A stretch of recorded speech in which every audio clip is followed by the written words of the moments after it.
बच्चा को इंसाफ दिला दीजिए मेरा बच्चा। तो मेरा मानना है कि मुझे खुद को ही खत्म कर लेना बेस्ट है मेरे लिए। मेरा असली विसर्जन तब तक नहीं होना चाहिए जब तक मेरे हरासर्स को पनिशमेंट नहीं मिलता है। लचर व्यवस्था के कारण उसने ऐसा कदम उठाया। अस्थि कलश तो उसकी इच्छा के अनुसार ही होगा। जब तक न्याय नहीं मिलेगा मैं उसको विसर्जन नहीं करूंगा।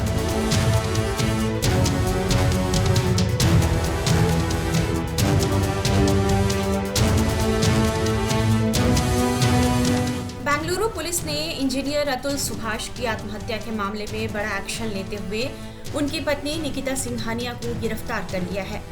निकिता को गुरुग्राम के सेक्टर 57 से 14 दिसंबर की शाम को गिरफ्तार किया गया। वहीं बेंगलुरु पुलिस ने अतुल की सास और साले को प्रयागराज के एक होटल से पकड़ा है। गिरफ्तारी से एक दिन पहले ही इंजीनियर अतुल सुभाष सुसाइड मामले में आरोपी पत्नी निकिता सिंघानिया और ससुराल के दूसरे सदस्यों ने इलाहाबाद हाई कोर्ट में अग्रिम जमानत के लिए अर्जी दाखिल की थी। अतुल ने 9 दिसंबर को अपने घर में फांसी लगाकर आत्महत्या कर ली। अतुल ने अपने पत्नी, ससुराल वालों और न्यायिक व्यवस्था को अपनी मौत का जिम्मेदार ठहराया था।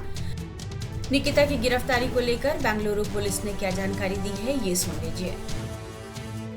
Stage PC Gurugram Haryana A2 and A3 Nishita Singhania and Anurag Singhania Gurugram Haryana के एक पीजी में रह रही थी।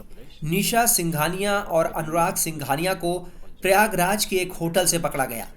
तीनों को बेंगलुरु लाया गया और कोर्ट में पेश किया गया है। जांच के तरीके को ध्यान में रखते हुए सभी दिशा निर्देशों का पालन करते हुए कई टीमों को अलग अलग स्थानों पर भेजा गया ताकि गिरफ्तारियां की जा सके। दस्तावेजों के संग्रह के लिए कई टीमें भेजी गईं। So multiple teams have been sent for a collection of documents and all. Atul के खिलाफ अलग अलग अदालतों में 5 बार दाखिल किए गए थे। 2 मुकदमे वापस हो गए थे, लेकिन 3 मुकदमे अदालत के विचाराधीन हैं। वो एविडेंस कलेक्ट करने आए होंगे निश्चित रूप से, और जैसा सुना है कि वो आए थे जो अभियुक्त बनाए गए हैं उनकी भी खोज खबर लेने और उनसे कुछ जो है जानकारी इकट्ठी करने आए थे। और उन्होंने एक नोटिस भी सुनने में आया कि चस्पा की है कि वो 3 दिन में अपना स्पष्टीकरण दें। वो उसके लिए आए होंगे और न्यायालय से जो रिकॉर्ड उनको चाहिए होगा, क्योंकि जो मुकदमे यहाँ चल रहे थे वो निश्चित रूप से जिनका डिस्पोजल भी हो गया है, तो वो यहीं से उनको जो भी एविडेंस की जरूरत होगी मिल सकता है। कितने मुकदमे चल रहे थे लड़की पक्ष की तरफ से? अभी तो 125 डिसाइड हो गया था, उसका 498 का चल रहा था, जिसको दहेज की मांग का मुकदमा सामान्य रूप से कहा जाता है। जिस तरह का आरोप लगाया है अतुल सुभाष ने, जी क्या हकीकत है? एज ए वकील आप लोग तो बहुत नजदीक से देखते नहीं, उसमें देखिए, अब वो तो जिसने आरोप लगाया वो इस दुनिया में है नहीं, तो बहुत कुछ तो उसके आरोपों के बारे में जो वो नहीं है सर। हाँ, जो जिसने आरोप लगाया वो नहीं है। जिसने आरोप लगाया कि मेरे साथ ऐसा ऐसा हुआ, वो अब इस दुनिया में नहीं है। तो कोई भी बात कहने पर वो चीजें ऐसे हैं कि उसका जवाब अब देगा कौन, क्योंकि जो फैक्ट है, जो हम लोग पटल पर देखे हैं, जो आपको जजमेंट भी मिला होगा, नहीं हुआ तो उपलब्ध करा देंगे, तो उसमें जो चीजें आई हैं वो ये हैं कि दोनों में थोड़ा सा एक जॉब के साथ साथ एक थोड़ी जो आजकल की जो लाइफ स्टाइल है उसका भी कुछ प्रभाव रहा होगा, क्योंकि दोनों लोगों ने एक दूसरे के ऊपर जो है जो आया है कि चरित्रहीनता का आरोप लगाया है। अतुल ने लगाया था इनके ऊपर, अतुल ने भी लगाया और इनकी तरफ से भी लगाया गया था कि इनके भी अवैध संबंध है। तो ये चीजें आई, और जहां तक इनकम की बात है या पैसे की बात है, तो उसमें भी ऐसा कुछ नहीं। न्यायालय ने तो जो आदेश दिया एकदम सही दिया, किसी भी कोने से अकाट्य है। मुझे नहीं लगता कि वो कहीं से कुछ उनको रेमडी इस तरीके से मिल सकती थी, क्योंकि जो फैक्ट न्यायालय के सामने आए तो अप्रॉक्सी उन्होंने लगभग 30 लाख के आसपास उनकी एनुअल इनकम आ रही थी, जो उन्होंने अपना ITR वगैरह संभवतः, जहां तक मुझे इस समय याद पड़ रहा है, हाँ, अप्रॉक्सी 2 लाख प्लस उनकी मंथली इनकम थी। यद्यपि उन्होंने काफी कुछ चीजें न्यायालय के समक्ष स्पष्ट रूप से नहीं कहा, हाँ, और न्यायालय ने जो प्रिज्यूम किया और जो उनका ITR था उसके हिसाब से वो लगभग 26 से 30 लाख के आसपास आ रहा था वेरिएशन में। तो न्यायालय ने वैसा ऑर्डर किया, और यह भी नहीं था कि वो बहुत अपने बच्चे को पैसा दे भी रहे थे। एक आया, उनसे पूछा गया कि बच्चे को क्या देते हैं, तो उन्होंने बताया मैंने एक अकाउंट खुलवा दिया है कि उसमें 5,000 रुपये महीना जमा करता हूँ।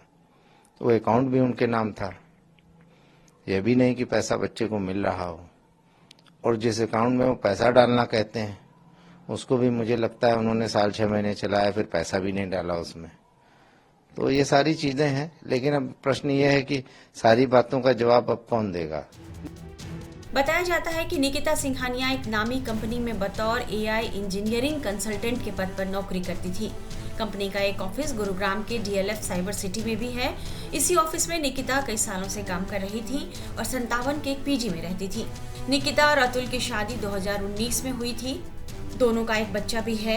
शादी के 2 साल बाद पत्नी ने दहेज उत्पीड़न और अप्राकृतिक यौन शोषण समेत 9 केस अतुल के खिलाफ दर्ज कराए। अतुल की आत्महत्या और उनके खिलाफ चल रहे केस के बारे में निकिता के वकील ने क्या जानकारी दी है, ये सुनिए।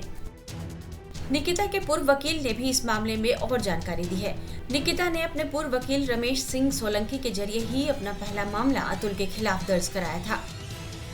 सर्वप्रथम वह महिला अपनी माँ, अपने भाई और एक छोटे बच्चे के साथ मेरे चैम्बर में मेरे घर पर आई थी, और उसने कहा कि मेरे ससुराल में मेरे पति और ससुराल वाले जो है दहेज को लेकर के प्रताड़ित करते हैं, और मेरे पति का आचरण ठीक नहीं है, हमको मारता पीटता है।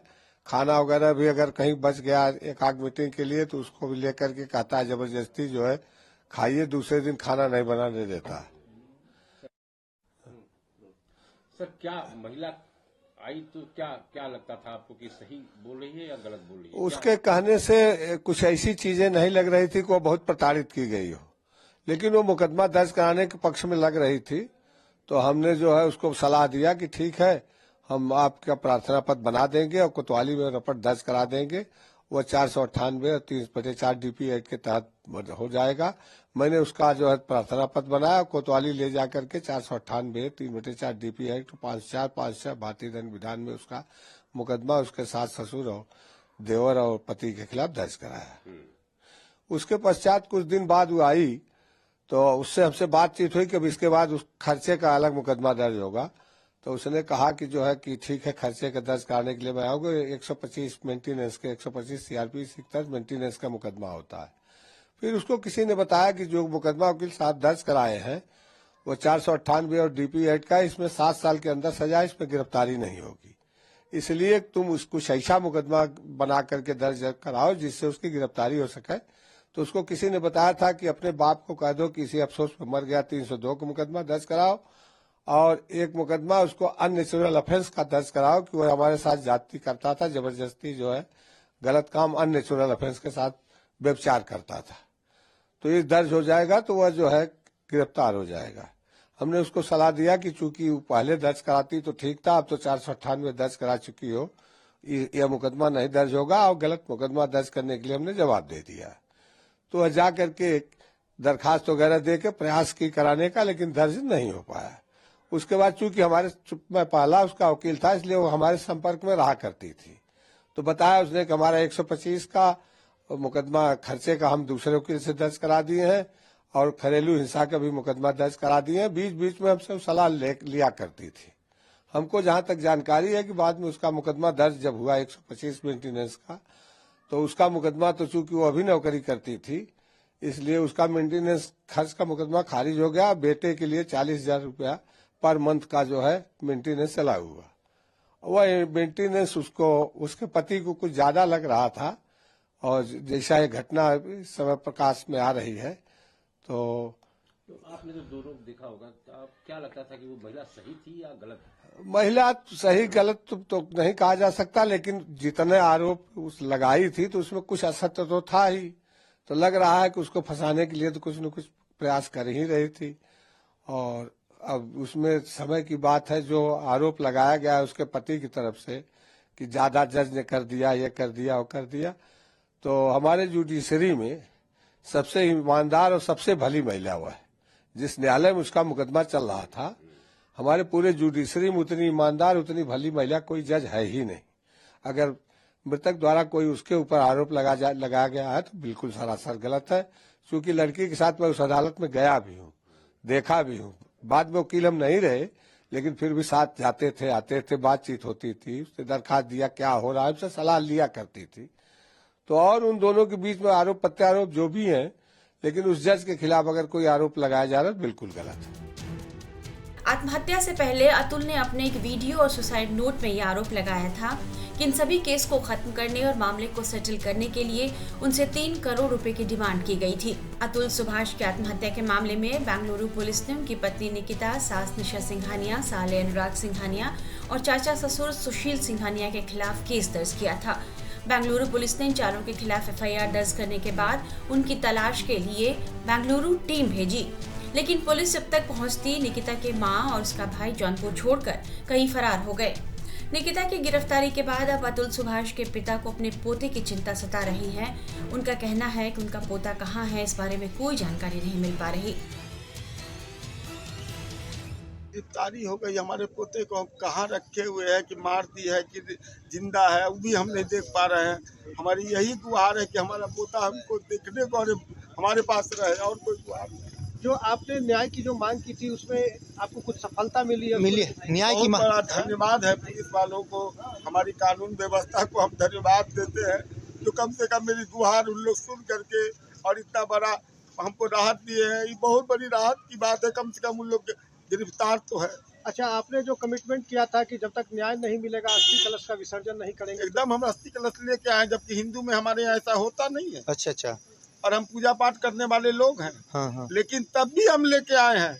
न्याय नहीं मिलेगा तो अंतिम यही मेरे पास विकल्प है, और दूसरा कोई विकल्प नहीं है। अतुल सुभाष ने अपने वीडियो में जो है उन्होंने कहा था कि हमें न्याय चाहिए, और न्याय आज जो है तीनों गिरफ्तार हुआ है। एक जज है, क्या कहिएगा उसको लेकर? जज तो करप्ट थी, तभी तो वो ऐसा किया है। जज तो उससे पैसा मांगती थी, वो घूस देने वाला आदमी था नहीं। वो तो कहीं भी जाता था तो घूस वाली बात नहीं, आप पेनल्टी कर दो, ठीक है, मैं सरकार को पैसा दूंगा। वो इनकम टैक्स का पैसा देता था, बिजनेसमैन का इनकम टैक्स का पैसा छुप सकता है, लेकिन उसका तो नहीं छुपता था। तो क्या अब अस्थि कलश का विसर्जन करेंगे? अभी कैसे करेंगे? हाँ। अभी न्याय मिला कहाँ? अभी भी मेरे ऊपर केस है, अभी भी मेरे ऊपर केस है। 16 तारीख एक नया केस उसने हमारे पोते के नाम पर और डाला है, मेंटेनेंस का। क्या डाला? 16 दिसंबर को तारीख है। पोते के नाम पे क्या केस था पूरा? क्या उसको 40,000 से नहीं भर रहा था, इसलिए। अच्छा, वैसे ही बंद है। आज क्या कहिएगा? आज यही कहना है कि पोता हमको चाहिए। यदि हमारे प्रधानमंत्री हैं मोदी जी, योगी जी हैं, नीतीश जी हैं, तेजस्वी जी हैं, और जो हमारे नेतागण हैं, रामनाथ जी हमारे बगल के हैं। अच्छा, हमको गुहार उनसे यही है कि मेरा पोता हमको मिले, और कोई गुहार नहीं है हमको।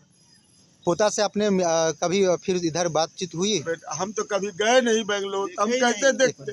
खाली वीडियो कॉलिंग पर हमने देखा है उसको, अपने गोदी में कभी नहीं।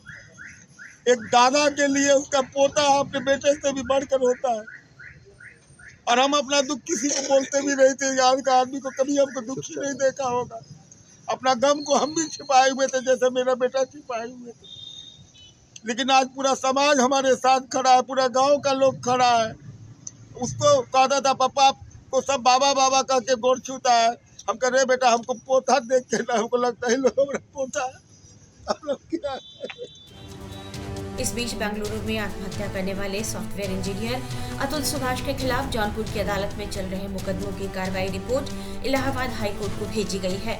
बताया जा रहा है कि इलाहाबाद हाईकोर्ट ने यह रिपोर्ट तलब की थी।